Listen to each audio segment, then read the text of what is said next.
The supply chain was breaking down before COVID. Now, of course, COVID made it worse, yes. And the war in Ukraine made it worse yet, yes. But this really started with Trump's trade war in 2018. So that, like I said, there's a thread that runs through all these things. So not to throw out my hands, I'm not going to do that. But when you ask me that, I'm thinking, well, you want to talk about China, Ukraine, supply chain, Biden, they're all a big deal. If in terms of tragedy, probably the war in Ukraine is the most important because it's highly, highly significant economically and strategically. But of course, it's a human tragedy going with it. If Chinese real estate implodes, okay, there's some hardship here and there, but it's not like people being killed or maimed or forced into refugee status. And that is part of what's going on in Ukraine. So that's probably the biggest single one, but I wouldn't miss the fact that all these things are going on at once. The number one question, because everyone's concerned about inflation, but there's a big backstory there. But I always say when it comes to your own money, everybody has a PhD in economics. You don't need Larry Summers to tell you what's going on with your budget and your ability to feed your family or keep a roof over your head.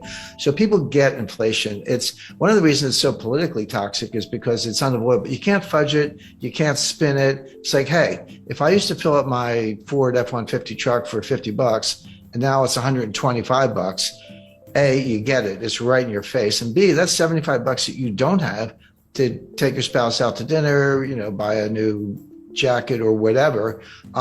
So there's kind of demand destruction at the same time you're spending more money on the one thing you can't do without. So people get it. But then from there, the question I get the most is, hey, Jim, is this going to cause a recession? Are we going to have a recession? And as recently as a few months ago, I would say, yeah, I think so. You can see it coming late this year, early next year. Now I say, we're in a recession. I mean, it's not coming, we're in it. And there's data. I never make statements like that, Brian, without supporting it. And we know that the standard definition of a recession is 2 consecutive quarters of declining GDP. There are a few more bells and whistles having to do with unemployment and a few other things, but that's the rule of thumb. So based on that, and based on the best available estimate for a second quarter, likely to be accurate, we're in a recession today. Now, it's not severe, but that's like saying I'm in bed with pneumonia, but I'm not dying. Well, okay, but we're in a recession right now. There's a lot of whistling past the graveyard. I mean, the stock market is still greatly overpriced. There's still the buy the dips mentality hasn't gone away. It's still there. You got people like Jim Cramer yelling, buy Netflix or whatever. There's institutional support. There's momentum trading. Of course, 95% of the trading is by robots. So you got to reverse engineer the 27-year-olds from Bangladesh who don't get out much. They're the ones really writing these algorithms. Brilliant engineers, but you'd have to show them around Wall Street. So all that's going on. So we haven't really seen the market collapse, stock market collapse that I would expect in association with a severe recession has not happened yet. This is just going to play out. It'll get worse as the year goes on. All right, so you're expecting a major correction in stock markets on the back of a recession. I'm not alone.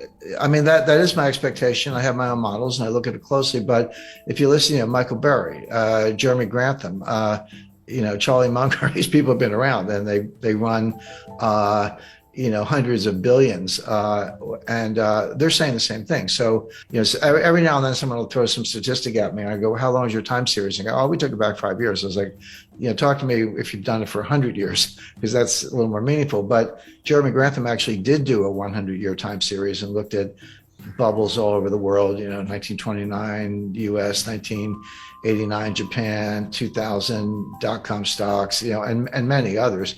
And he said he's never seen anything like it. It's a triple greatest bubble of all time ×3 in the sense that it's real estate, stocks, and other asset classes. So I do. That is my view, but it's shared by a number of other analysts. And that would mean like S&P coming off another 20-30%? Yes. And again, you have to remind people. 1929, the stock market fell 22% in 2 days. It wasn't one day. It was like 12% one day, 11% the next day. So 23% over 2 days. But that wasn't the crash. That was the beginning of the crash. This Dow Jones fell 82%. from top to bottom. Now, it took 3 years. It bottomed in June 1932. Started in October 1929, so not quite 3 years, but that fell 82%, and that happens. So yeah, we're down. Nasdaq's down, bounced back a little bit in recent days, down close to 30%. Down, the S&P down over 20%. We're in bear market territory, but that's just the beginning. That's not what a full bear market, market adjustment looks like in the face of the kind of recession that I expect. Talk to me about inflation, because I was looking at some of the inflation numbers, and you have to go back to the 80s to see anything that's approaching double digit. I remember being just a kid hearing about double digit inflation. I could kind of remember the gas pumps, the lines at the gas. It's like a distant memory of me in the 70s. But how do you talk to younger people these days about what inflation is or it means? Because I don't think people really grasp what it actually means to your savings or to the economy in even a medium term.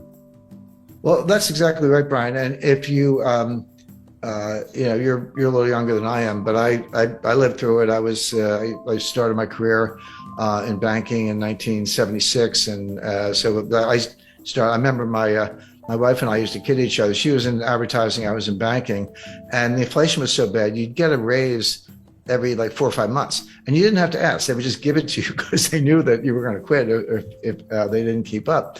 So she would get a raise, and she was making more than I was at the time. So we'd go out to dinner, and then I would get a raise, and I was making more than she was. So we would just tease each other about that. But that's how it was. And the psychology was, if you needed a TV set or refrigerator, new car, whatever, you say, I better buy it now because the price is going to be higher. If I wait a month or 2 months, the price is going to run away from me. So it had huge behavioral effects. Of course, gold was, going to the moon. There was a lot going on at the time. But Brian, you're right when you say we're putting up inflation numbers today that are the highest in 40 years. That is correct. But I remind people, the inflation in 1981 was the end of a 10-year period of inflation. That was when Volcker finally got it under control.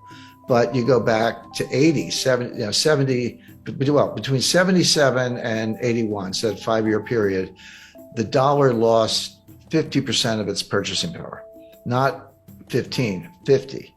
So the question is this the beginning of an inflationary surge where it's going to get even worse and it is going to last 5 years? Or is it different than that? But keep that in mind, because the situation we're in today is very different from the 1970s, and I'll explain why.